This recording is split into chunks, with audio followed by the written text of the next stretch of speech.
In this video, I'll show you how to import a GitHub repo into Lovable. First, open Lovable and click on your icon in the bottom left corner. Then go into Settings and click on Connectors. From there, find GitHub and connect your account.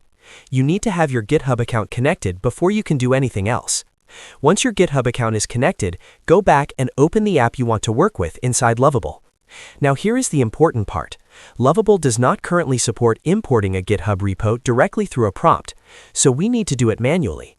Open your GitHub account in a new tab and find the project you want to import.